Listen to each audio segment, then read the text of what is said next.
Hello, everyone, and welcome to Chart Madness Revisited. My name is Dave Keller. I'm the Chief Market Strategist here at StockCharts.com in Redmond, Washington. Thanks for joining us for this special event. This is actually a follow-up event to a really cool discussion we had back in March, on March 22nd, 2021. These three gentlemen that I will welcome on here in a moment joined me for a discussion called Chart Madness. We did a bracket-style stock picking showdown. We had 8 matchups. We had 16 stocks to start with. We went through all of those. We each picked a winning bracket that we thought were best positioned to perform well over the subsequent 6 months or so.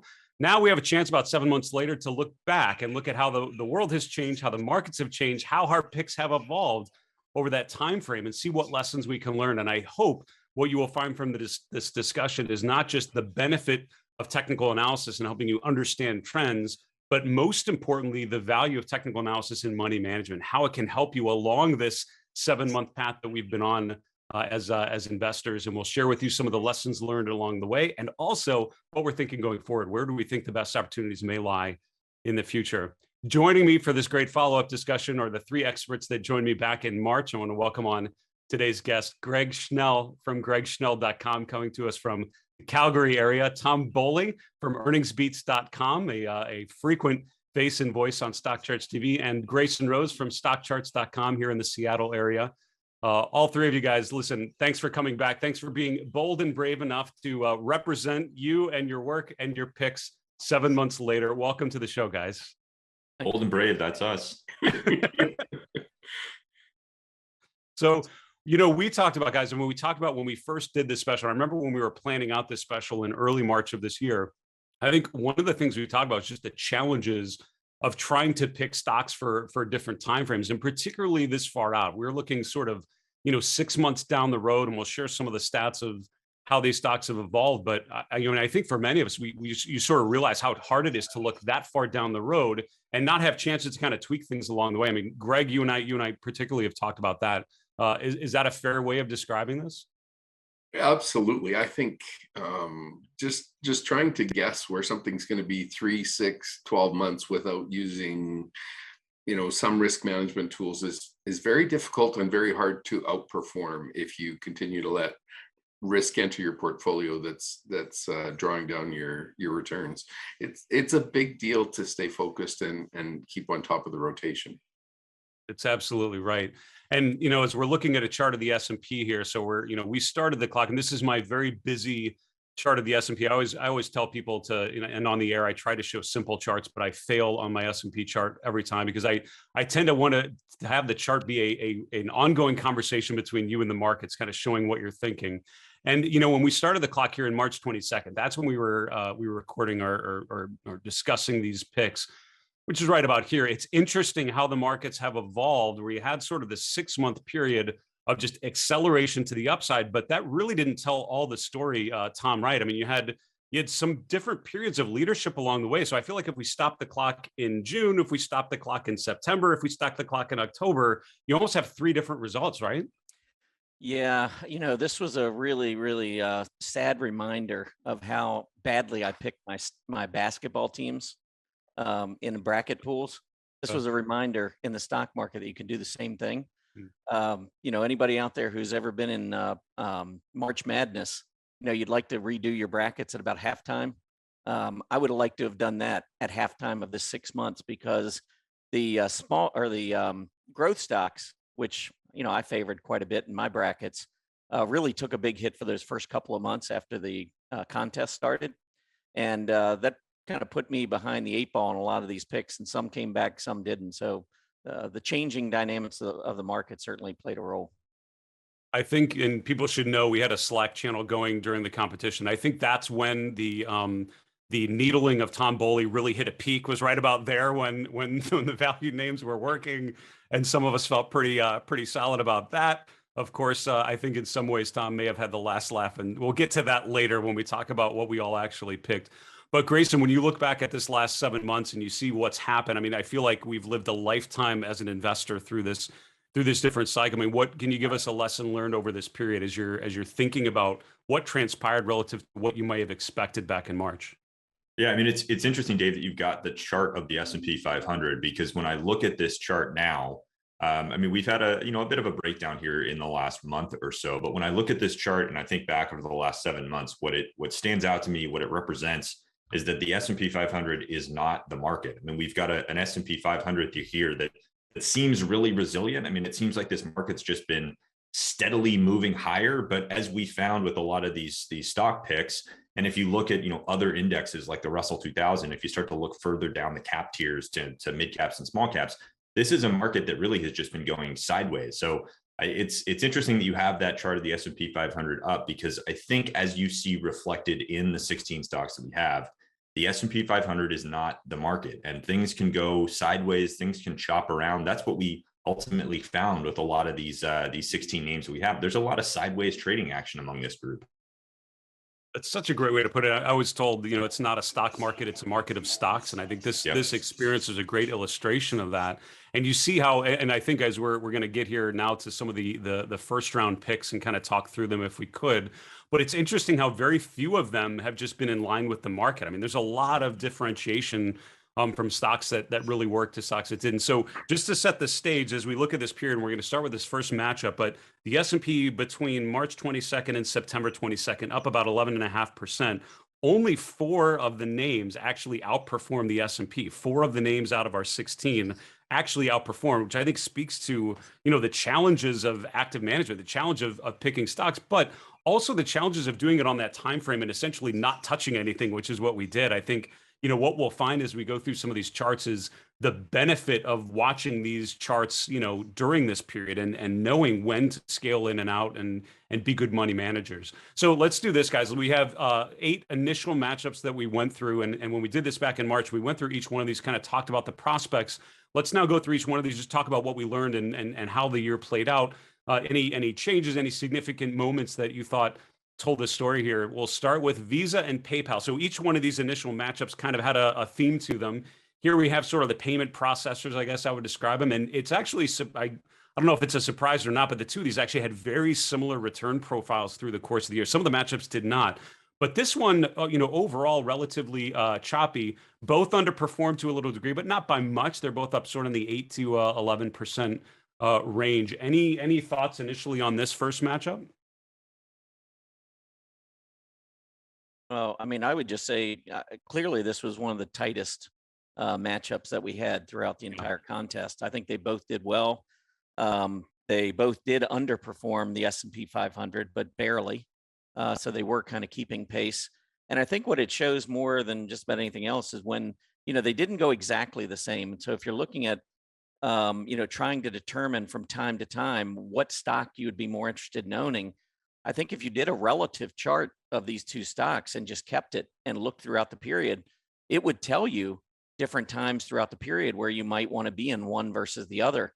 Mm-hmm. We didn't have that choice. We just had to pick one for the entire 6 months. But when you see those huge moves one way or the other, back and forth, you are able as traders to get out and make those decisions throughout the period. And as conditions change, I think, you'd want to change those positions accordingly. It's interesting to me when I look at this matchup, as you're showing here, Dave, over the last 7 months or so, we've had pretty sort of even performance between the two. But if you look at, let's say, the 7 months before we did the show, they were very different performances. So, heading into the special that we filmed 7 months ago, PayPal was a huge outperformer, very, very strong stock, really leading the market higher. And Visa had been a relative underperformer, had really been lagging the market. So it's interesting. I mean, I know that PayPal was actually my pick in the end overall. And that part of it was just that it had been so strong, setting up so strong coming into the special that we filmed. So it's interesting that these have been so evenly matched in the last 7 months, I think. That's a really good point coming into it, right? The paths that they took getting into this point were very different. I should remind everyone watching, if you missed the first special, definitely go back, go to stockcharts.com/chart madness.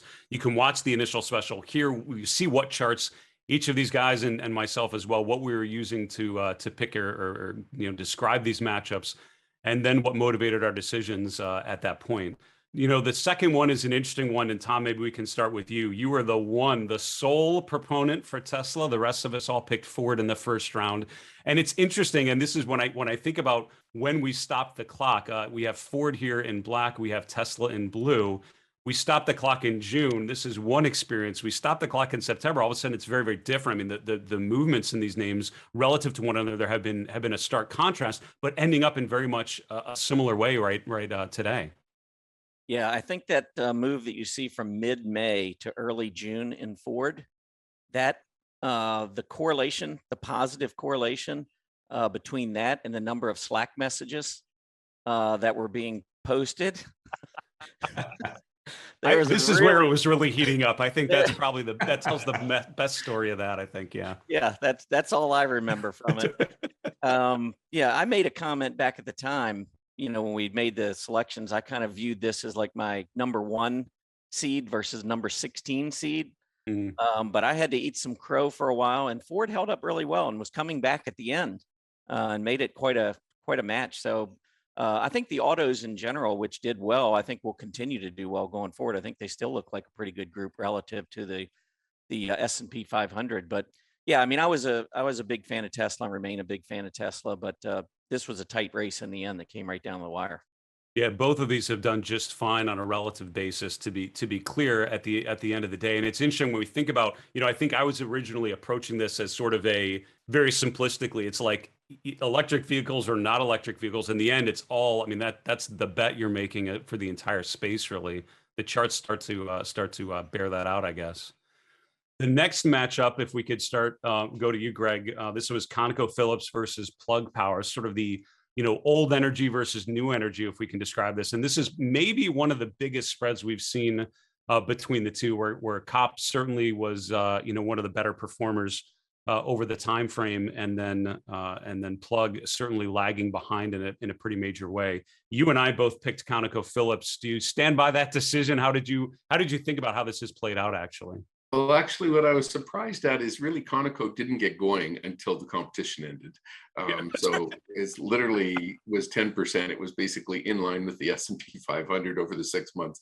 And then a rocket attack hit it and it jumped 30% in a month. So it's been my favorite sector. I think back on the original tape, I was saying, give me 25 minutes to explain where energy's going. And I had like an unbelievably good year trading through energy, but it's amazing how some of these names just sat flat and then all of a sudden took lift off, Blue Origin kind of stuff, just going vertical. I still think there's big opportunities in the space. I think we end up in hydrogen, not in electric. But the road to get there is very difficult. Ballard Power and Plug have been some of the worst performers for the last 6 months, and they might end up being the best performers next year. So it's really being aware of the changes as they come at us. So. Yeah, Grayson, if I could bring you in on this. So you and Tom both picked Plug in the first round. And at the time we were recording, it was here. This is when Plug had, I mean, an unreal performance stretch going into January. I mean, it's just incredible. Was just starting to pull back. And I remember thinking of this as it could be the ideal pullback candidate. What's happened since then? How would you think about Plug Power? I mean, it's that sideways trading action that we were talking about at the start of the show. I mean, you have a stock that ran from 3 to 75 in a matter of realistically months. I mean, almost a year, but still, I mean, a run from 3 to 75 is not quote unquote normal. So, it pulled back significantly from 75 to 18, which is crazy. But it really has. When I look at this chart, I mean, it's crazy that it is a 15% drop over the 7 months since we recorded, because realistically, I mean, it's a wide trading range, but this is a clear trading range. It's gone from up to down to very clearly sideways in my book. So, this could be a great opportunity to buy Plug. In theory, it's kind of setting up nicely, basing after quite a run, quite a pullback after that too. I mean, that COP chart though is just beautiful, and you're in a space that's been beat down for so long, really. And the breakout that it's making right now, that's a great pick by Greg. That was some good vision there, Mr. Schnell. Well, and the one thing, if I could just add on, XOP, the oil and production ETF, is only at $100, where oil is at 75, or it's at 85 now, or $80 now. But the bigger issue is that when oil was $75 back in 2018, XOP was 160. Like, it's still got 60% upside just to get to where oil is today. I still think there's lots of room there. So it's interesting how looking at the two of those picks now between ConocoPhillips and Plug Power, you have two very different technical profiles, right? Plug Power is sort of in that basing pattern, Grayson, that you described, really, not quite getting above its June high yet and still below moving averages.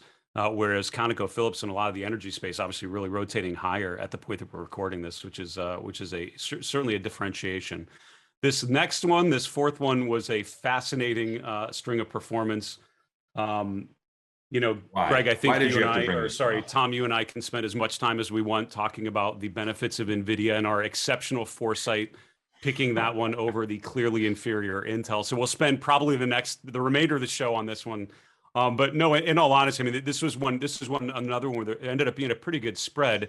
And it shows you, I think, within semiconductors, it's a lot of people think of it as one space, right? It's like the SMH or the SOX, and it's a thing. But if you look at the semiconductor stocks, there's actually quite a bit of differentiation between them, right? I mean, Tom, how would you think about how this has played out in the last 6-7 months? Yeah, I mean, I remember when we picked these two, Nvidia did not look very good on its chart. I mean, it was a major underperformer to the semiconductor group as a whole. Yeah. I kind of remember it being at like a 52-week relative low at the time of selection. I think if nothing else, this could be a poster child of how the market changes and how the market forecasts things ahead of time. And so when Nvidia started making its run, it was after the competition had started. The only reason I personally went with Nvidia is I just thought it was a better dog than Intel at the time.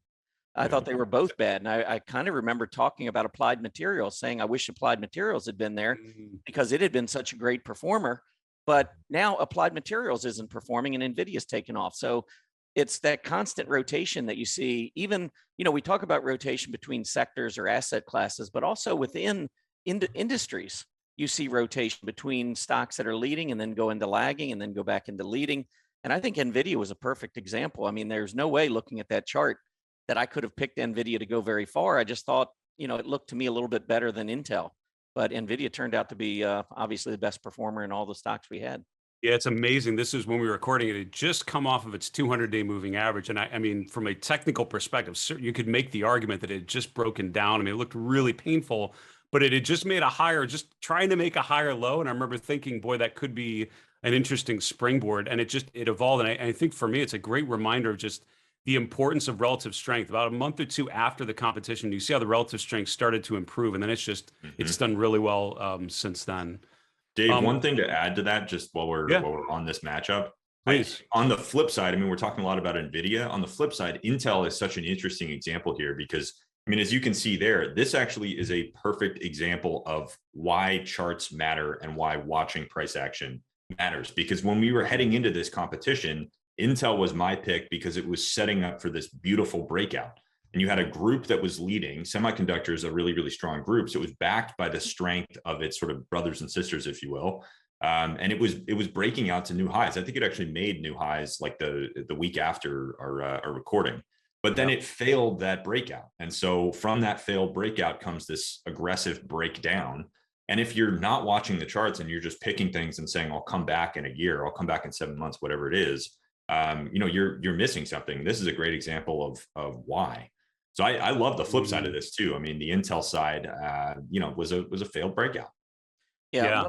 One other thing too that you might take a look at is, when you look at charts, sometimes on a daily chart, 1 year versus a weekly 5 or 10 year, you can really get a completely different perspective on a chart. And so Intel, which I agree, Grayson, I mean, it was coming up on resistance, but it definitely was strengthening on the daily chart. But if you pull up the weekly chart, it had been downtrending versus semiconductors since the beginning of 2019. That's true. So it was showing a little bit of short-term strength, but it hadn't yet made that breakout.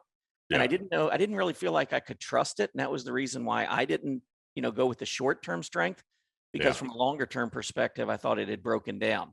But, again, just looking at the different perspectives, I think can give you a completely different view when you're trying to make a decision. It's interesting, this failed breakout that we've seen here, we're seeing that recently with some other names as well, right? A lot of the FANG stocks, you had Amazon that had a 10-month base and kind of, broke out and then just came right back down. And It's certainly, an environment where you see failed breakouts is usually kind of a challenging environment. That's not a confidence builder. And you see, this is April, May, June. This is when a lot of the cyclical stocks were really shining and making new highs. That's financials and energy really dominating at that point. Very, very good. All right, the next matchup, we're now on the other side of the bracket. We had in the financial space. This one ended up being very similar in the insurance names. Including Travelers have bounced up just fine. This was JP Morgan, which ended up being my pick to be the overall winner. And then in blue, we have Travelers Insurance. Ended up being sort of both kind of underperforming over the period, but both kind of a choppy trend, finishing in a very similar fashion, right? Yeah, the one thing I would say here is the financials have really moved similarly across the group. Just a lot of the chart patterns are very similar, not like I'll call it the difference we've seen between Micron and Nvidia, but a lot of the banks have just behaved so similar. It's really hasn't been that much differentiation within the financials. Yeah, and it's funny. I mean, in a lot of ways, it's an interest rate play. And when I was thinking of the failed breakouts, I was trying to think of what name that was on the tip of my tongue. It was JP Morgan, because we just had that breakout of a similar base, kind of what Intel had been doing, and now it's kind of come off a little bit, bouncing today. We'll see if it's able to follow through to the upside. But you're right, both of these very similar, and in the end, kind of matching interest rates for the most part. Yeah, the other one last thing too, Dave. Banks. Yeah. When you look at them versus the property and casualty insurance index, they literally had almost a flat line going across. So, their peer groups were kind of flat, and they just turned out to be kind of going along for the ride. So that was a really tight matchup throughout the entire 6-month period. That is exactly right. Next one, we had quite an interesting one. This is one that I think, where we finish the competition or where we stop the clock makes a huge difference. This is Microsoft versus Zoom. We had Microsoft in black, currently up 31% from where we started. We have Zoom over the same period. Currently, even it's bounced a little bit, but still down about 17% over that period. This is one where, Tom, you'd picked Zoom. The rest of us all went Microsoft. I'm very curious if you could talk us through. I mean, this is one that it looked very, very similar in June. These are almost identical. And then things really started to diverge. I mean, how would you think of that stretch? I think we should just move on to the next matchup, to be honest. Yeah, I mean, I liked both of these stocks. And I think, thinking back, trying to recall, I talked about both of these. And I think one question you'd asked us back then was, which of these matchups were really difficult for you? And this was one that was really difficult for me. I mean, if I could go back and make the change, it'd be really easy right now. But, both of these stocks were doing well. And I thought, because they were both, pretty high growers, and I was, more into the growth stocks, I liked both of them. But I felt like Zoom, because it had pulled back so much already from its recent high, and maybe I just, you talk about biases in the market sometimes, Dave, probably was guilty of that a little bit, feeling like Zoom was the better longer term growth, grower. That was the basis for my pick on Zoom, but I really liked both companies. I'm not surprised that Microsoft has done as well as it has. I'm more surprised that Zoom has not. I mean, they came out with their latest earnings results, which were better than expected. And the market has said, well, it's not enough. Well, it beat expectations, but somehow it's still not enough. Market's crazy sometimes. And I'm not saying that Zoom should be higher than it is, but I do think that sometimes when the trends get going in one direction or the other, and you get a lot of momentum to one side or the other, that it takes a while before you can get that movement back to the upside. And I think the chart that you showed at the beginning with these two, and Zoom about a month ago was right there with Microsoft. And then, there it is, maybe 2 months ago, but literally just fell right off the table after that earnings report. It reminds me, I think, looking at this, I think that's really well said, Tom. And when you're looking at a chart of Microsoft, it's such a reminder that as much as we want to get cute and find a lot of exotic names to get into, just buying something kind of boring and blue chip like Microsoft has been a great source of relative performance over the long term for sure, but especially in the 6 or 7 months since we started the competition. It just continues to surprise, I think, some in terms of the strength of its relative performance, apparently. Dave, go back to that chart that you had comparing the two. Yep. I mean, this is what we were talking about at the start of the show. There's your S&P 500 chart versus the rest of the market. I mean, you've got one that's a steady trender that's been climbing higher, had a little bit of a pullback recently, but nothing crazy. But you've got other stocks in the market that are not doing that. They're not following that same script. That's what this represents to me. Yeah, that's absolutely right. And again, this is a great one to illustrate that change of character of sorts, right? Where the stocks are very similar and then all of a sudden very different. Yeah. We can spend as much time as we want on this one because we were all on the same side. This is the only first round matchup where we were all in agreement. The good news is we were all right in terms of which one performed better, although neither of them were great. And I think for this one, I mean, it reminded me how tough this competition is. We have a matchup of two that may not have necessarily worked out, but in the end, I mean, the difference between these two in terms of their volatility is incredibly important. Grayson, you were talking about that, but when we were getting ready for the show, talk us through what your points on just the relationship of these on a volatility basis. Yeah, so this was one of those matchups at the start of the show that I didn't like. When we first recorded it, I was just like, I don't know what to do with this. I didn't really love either chart, but I basically picked Boeing. I remember picking Boeing because it was just less volatile. And I was looking at Virgin Galactic saying, this thing chops around so much that I just couldn't touch it. And it's crazy to see, I mean, since we recorded it, it had run up to about, the low 60s when, a couple months before we recorded. And at the time we recorded it, I guess it was in the 30s. So it was off about 50%. But it ran down to 14, then it ran back to 57, then it ran back down to the 20s. I mean, the thing just really did chop around even more than I could have expected.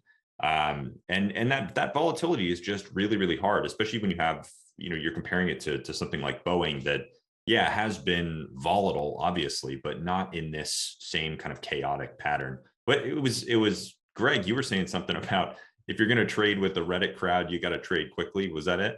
Yeah, just, when these names, including GameStop and AMC and even Ballard Power and Plug, they all got in on the Reddit move and they were flying higher. And then the moment the light switch, like whatever you pick, a trend line, a chandelier exit, whatever, when those exits are getting hit and you're in those, I'll call it frothy names, and that might not be the right word for it, but names that had sudden momentum, you're just better off to try and take some gain out of it than pray for the monster move. And it's just so hard to pull the trigger. But even in oil and gas, I've been selling a little bit lately just to try and lower the amount of exposure I have, because we've been on a 30-day run. And it's that kind of thing where you got to take profits when things start to roll over, and you don't know if they're going to pull back 5% or 50%, but you're better off to just take the wins and move along to the next trade.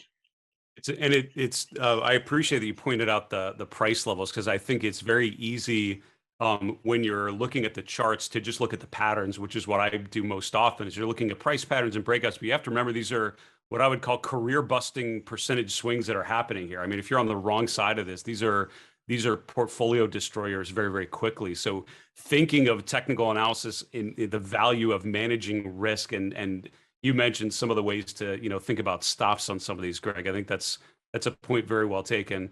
One of us, Greg, did indeed pick Boeing to be the ultimate winner. I won't say who that is, but Greg, is there anything you want to say about the chart? But in terms of how it evolved, I certainly at the time don't remember blaming you, because this is a stock that was actually just coming off of a new swing high. It was actually really starting to recover and started to look good, but things definitely changed after the competition got going. What did you see how this evolved over the 7 months since?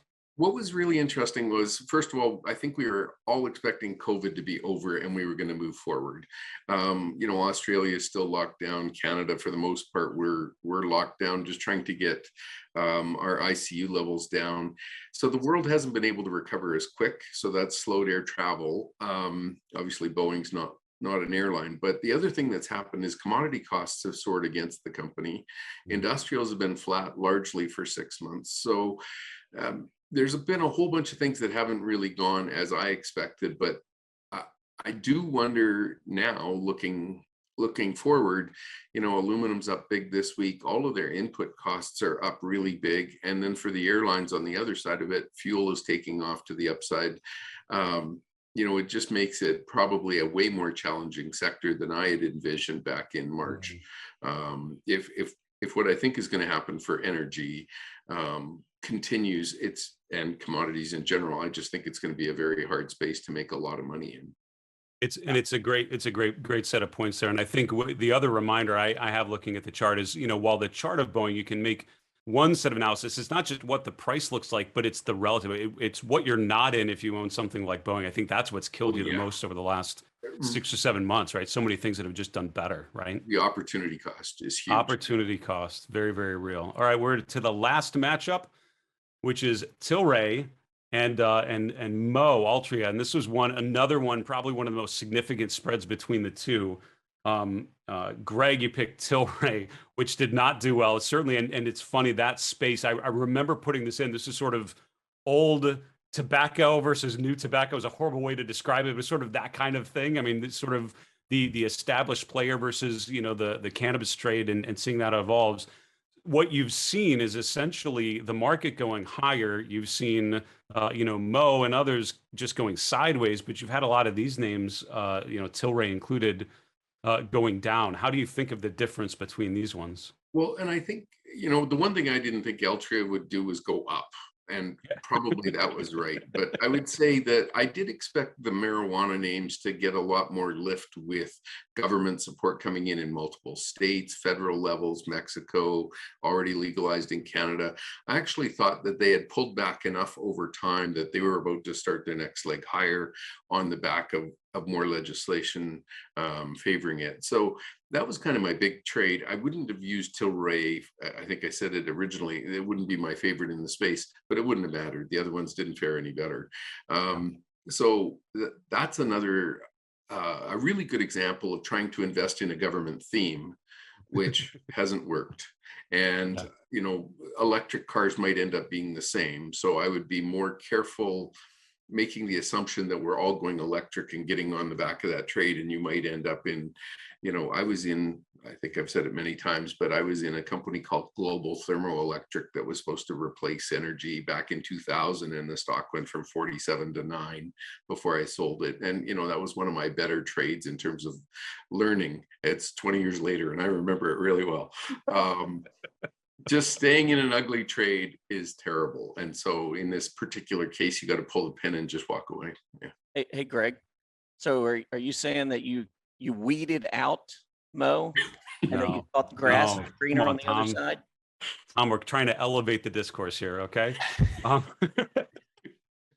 Yeah. Although that was somewhat well said. It's not to bring it back to the serious bit, but I think, it's funny. It reminds me, Tom, of what you were describing with Zoom. It was a stock that had a really good run, had pulled back quite a bit. And it reminds me, I think there's maybe a similar idea there. It's sort of the challenge of timing some of these big themes, right? I mean, marijuana names could end up being incredible names over the next 5 to 10 years. I have very little doubt that will most likely happen. That theme is going to grow. That's another horrible pun, but it's going to continue to work. And I think you're right. It's all about the timing of it. And again, for me, it reminds me that the charts will tell you when that theme is playing out from a technical perspective, right? Is this a good idea that's actually being rewarded by investors, or it's something that's holding off? And you see between the two that Mo is the better of the two. However, to your point though, and I mean, Grayson, when you're looking staples, obviously, I mean, there's a reason why I think only had one staple stock out of the 16. It's not necessarily a great space in general. This sector has not done very well. And tobacco names have been kind of sideways, still in that choppy sideways basing pattern, right? Yeah. Yeah. I mean, what's interesting to me, actually, I've actually got the chart of Tilray up right now. I mean, this is kind of another one of those cases where it's such a good example of why technical analysis and why charting matters. I mean, if you're looking at this chart of Tilray, you're able to set your risk reward levels. I mean, whether you're using something like a moving average, whether you're using support and resistance levels, whatever it is. I mean, I'm looking at these two thinking, God, these are such good examples of why technical analysis matters. And going back to Altria, I mean, you've got the same kind of thing. You've got this basing pattern like you're seeing. And if you're not watching the chart, I don't know what you're doing, but if you are, you can clearly draw this sideways trading range that Altria has been in. So I actually really I remember being kind of frustrated by this matchup when we filmed it, because I was thinking, God, I don't like either of these charts, but it's funny that they've actually both evolved to be sort of, as I'm reflecting back, two of my favorites, because they're great examples of why technical analysis matters and why it can help you, set your entry and exit points, which is ultimately the most important thing for us as investors. We're buying and selling stocks. This is how you do it. Yeah. So, yep. I don't know if that answered your question, but that's what's on my mind as I'm looking at these two charts. That's great. Greg, what were you going to say? I was going to say there's a ticker symbol in Canada, HMMJ.TO. And if you put it up on a 5-year chart, so this is the Hand Me My Joint ETF. And the big thing to notice tickers are here, just fabulous. That's awesome. Go ahead. The big thing to notice here is that trend line that is setting up kind of off the February, March 2020 lows, not necessarily the low, but the closing lows in there, up a little bit. Yeah, from there straight up to where we are now, that trend line is just touching here. So this might be an interesting place to look at the MJ names. Anyway, so not to, whether you like them or not, I'm just pointing out that it is coming down to a trend line. At least makes it for an interesting place to think about it. So, yeah, and then if you draw that line kind of across, I mean, Dave, I don't know if you could like turn the inspector on or something like that. Yeah. But if you're drawing that line across there, yeah, exactly. Yeah. I mean, you've got this pretty clear level to trade against that's coinciding with that trend line. That's an interesting observation, Greg. Nice. Could be an interesting one to look at. All right, guys, with the time we have left, I'd love to just go one at a time through our brackets, and I'd love for you just to share, lessons learned from this, right? What do you see? What do you see looking back at these picks? And particularly what you picked to win, how you feel about that, and would you think differently going forward? Let's start, Greg, with you. This is what your bracket has. We're going to bring it up on the screen for everyone. But looking through your initial picks and then to your final four and finishing with Boeing in the middle, how do you feel overall about how this bracket did, and where would you be looking opportunistically going forward here? Well, I still think Microsoft's a great place to hang out. I think ConocoPhillips will do well over the next year. All of the autos seem like they want to roar higher. I don't know why. They've got chip shortages and everything else, but the charts are telling us this is the time to get in. BMW, Daimler, Ford, GM, Tesla, they're all breaking out. So pay attention, they're going higher. I particularly like the energy space behind the electric vehicle, so all of the copper, steel, to get it done. So I'm more interested in that particular area, but I still think that Visa performed well. Boeing was the big dog out of my final four. And again, I just think that might have more headwinds than anything coming out of here because of the commodity costs. Yeah, I think you described that really well when we were talking about the BA chart, Greg. Well done. Tom, let's go to you. So we have your final four: Tesla, Zoom, Altria, Plug Power. Tesla, in the end, worth noting, was the best performer out of the four that we each picked. So congratulations on that. But how do you think about how this time went, given the bracket that you selected? It was a challenging 6 months. There's no doubt about it. And like we've all said throughout the period, it would have been nice to maybe to have a redo after a couple of months, looking at how the technicals were evolving. Of course, if I had a redo after 2 months, I probably would have wanted another one after the next 2 months. Just because there was so much back and forth, so much rotation. And I've said, I think 2021's been one of the hardest years if you're trading through all the different sectors, because the rotation has really been what I consider like on steroids. Mm-hmm. We always have rotation in the market, but I just feel like, that chart you showed earlier on lumber, that we had looked at, I think maybe that was in the before we started the show, but watching lumber go from 300 to 1700 and then back below 400 or 500 again, all in the space of about, 5, 6, 7 months. We've had these supply chain issues. So you've got a lot of demand in some areas where you don't have the supply, which drove prices up. Then the supply is coming back up. Demand starts to, shift a little bit lower. And now we've got it going the other way. I just think this has been a really challenging environment. And, the three that I thought were really tough coming into this competition to try to gauge, and I think Grayson alluded to this a little bit, but you had Tilray, you had Virgin Galactic, and then you had, what was the third one? Virgin Galactic, Plug. Plug? Yeah, Plug and Tilray. those three I thought were really wild cards going in. It's like, when is this competition going to end? Because if they end on a strong note, they're likely to blow the competition away for the whole, 6-month Right. period. That's And right. and Virgin Galactic would have, I mean, back a few months ago, but then they had to go the next 3 months. And so for me, that was the biggest challenge. Was some of these I thought were a little easier to look at and kind of get a sense of what you thought they might do, and others were just complete wild cards. I mean, I think if I went back and looked at this again, looking at I think Greg made a great pick with ConocoPhillips. I wish I'd given that one a little bit more thought. Probably one of the biggest surprises for me was Boeing, the fact that it had made the breakout and pulled back to a key support level right at the time that we were getting ready to start the competition, and Boeing just kind of fell apart from there. I thought that was probably one of the bigger disappointments, along with Zoom, of course, but I don't want to talk about that one anymore. I thought overall, I mean, I liked the picks that I made. I thought some of them were tough. I thought Microsoft Zoom was going to be a tough one. I thought Travelers and JP Morgan, likewise, PayPal and Visa. I think some of those that were tight, I expected to be tight. Others that I didn't think would be tight. I mean, Ford nearly took out Tesla, which I would have been very surprised. As I may have mentioned once or twice before, I do like Tesla, and I like it going forward. But yeah, I mean, overall, it was a fun competition. I think it kind of opened our eyes to things maybe that we already knew, but then other things maybe that we didn't. And then watching the market rotate between growth stocks and value stocks, and the impact that had on this competition was, worth its, worth the price of admission. And also, it was a fun competition, but I kind of like the picks that I went with. I would just say Altria, Mo. For me, that was kind of the lesser of four evils. I thought that whole quadrant was really tough to kind of gauge.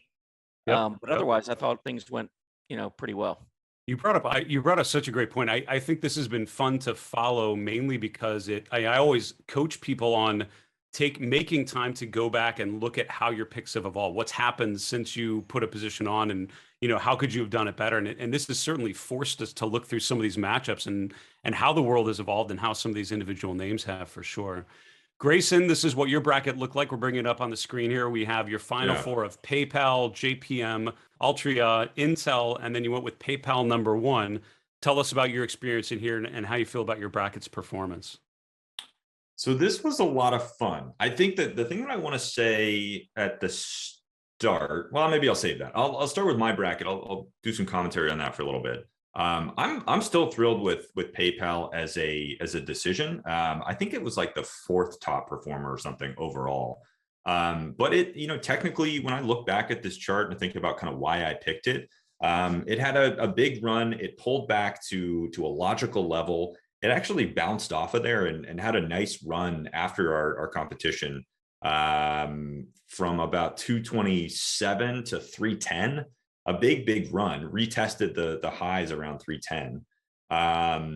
And it was a great pick, I think. I mean, it's struggling with the 200-day a little bit, but still kind of just in this sideways trading action. So I still like PayPal technically right now. Still happy with that pick.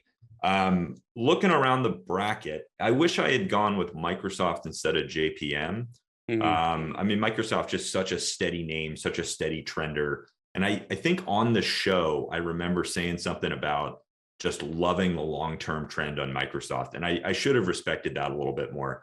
I got lulled into thinking, the rising rate environment that we were looking at back when we recorded, I thought that would have a bigger impact. That didn't really pan out. So JPM kind of traded sideways a little bit more than we thought it would.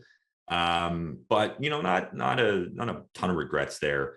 The one that really bothers me looking at the bracket, and again, it's a great example of why watching charts using technical analysis matters.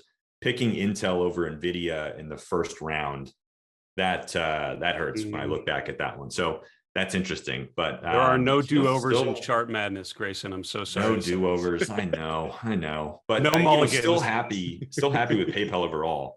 I think the thing that I would want to leave viewers with is that this was a fantastic exercise. And I would encourage everyone, because you can get this bracket still, I think we still have it available on the Chart Madness page. Yep, that's right. Download this bracket now and restart the thing. Just use the same 16 stocks and start the clock now and let yourself do this exact same exercise moving out for the next 6 or 7 months. because it's a fantastic exercise, especially when you revisit it and you come back. I mean, to review these charts, it's a great learning experience. So if you're a viewer right now, I would highly encourage you to just use this bracket and do this yourself. It's a lot of fun, and a lot can be learned from it. Well said, Grayson. So we finished with my bracket here briefly, and overall I had Ford, JP Morgan, Boeing, Nvidia, and I don't feel that bad about it. What I feel bad about is that I missed some of the better opportunities in here. And I found, we talked a lot about these first round matchups. I think the ones that were most challenging for me were second round matchups, where I would love to have picked both of them. For example, ConocoPhillips and Nvidia both ended up being, some decent picks. And I think I struggled a little bit with that. And I would think going forward, a stock like ConocoPhillips could be one that surprises people, except for Greg Schnell. I'm sure it would not surprise you, but I could see some upside there. The other one's JP Morgan and Microsoft. I remember struggling with that because I saw the interest rate, increase, potential. I certainly felt that JP Morgan would ride that higher. It did. And I felt like a rock star genius around May. And then that all sort of went away as growth stocks reemerged. But I think that in particular was a tough one. So, at the end, I don't feel that horrible about the four that I picked. I think it was a decent way of thinking about it. But boy, it reminded me, I think the lessons that you guys illustrated of the benefits of doing this, and most importantly, setting a time like now to look back and see how some of these matchups perform. I think there's a lot that could be gained here. We're almost out of time, guys. I'd love for you you get 10 seconds. You each get 10 seconds. You can now pick one of these names as your best opportunity between now and year end. You have 10 seconds and one stock each, and that is it. There's no wiggle room. Greg Schnell, we start with you. Which one? 10 seconds. Microsoft. That was easy. That was 2 seconds, but a great call. We'll take it. Tom Bowley, number 2. Which would you say? I'm going to piggyback on Grayson. I like PayPal. I think, that double top that was on the daily chart, I think if you stretch it out to a weekly chart, you got an ascending triangle. It just came back, tested the 50-week moving average. PPOs on the weekly chart's almost back to zero. I think that's going to have a run into year end. Let the record show Tom had the opportunity to pick Tesla and did not take it. That might be the top right here. We might have seen it happen. Grayson Roze, your turn now. Which of these 16 and why? 10 seconds. I'm tempted by PayPal, but I actually really like the chart of Nvidia. Great relative strength on it. I also like how it's doing kind of this stair-step motion higher, sideways consolidation. Back when we recorded, it's had a nice run. Now it's actually been consolidating a bit again. It's back above the 50-day today. Nice relative strength. I like the chart on Nvidia. I think that's a strong opportunity moving forward. Great group too. Semiconductors, beautiful. In the interest of diversifying our picks, I will stay with my pick of JP Morgan. I think the thesis was rising rates. I think it's going to continue to happen. I think the 10-year gets above 2%. I think something like JP Morgan would surprise people. And we have not seen financials lead very consistently. I think this could be the opportunity we see it. So I will stick to my guns and remain with that. Guys, this has been an absolute blast. I already am hoping we will all agree to do this again next March, because this was a ton of fun, not just for the event we did in March, not just for this event now, but the ongoing discussion we've had as a team, and it's been a real pleasure, you guys. So Greg Schnell, listen, thanks so much for joining us. Tom Bowley, Grayson Roze, you guys are fantastic, and thanks for sharing your expertise with all of us today. Thanks for hosting, Dave. Thanks again. All right, everyone. I hope you enjoy this. And again, as a reminder, you can go to stockcharts.com/chartmadness. You can see the original video we recorded in March. You can download the bracket in a PDF, as Grayson suggested. I'd encourage you to fill that out and track these picks going forward. You heard the 4 names that we thought were most interesting going forward. Do you agree with that? What does your bracket play out, and what ends up in the top spot? I'm Dave Keller, Chief Market Strategist here at StockCharts.com. Be well, stay safe. We'll see you again soon. Hey, Grayson Roze here with StockCharts. Thank you so much for watching. I hope you enjoyed that video. If you did, consider giving it a like down below, maybe leave us a comment, and if you're new to the channel, you can subscribe at the link up above. We're gonna bring you daily content from an incredible collection of technical analysts and financial experts.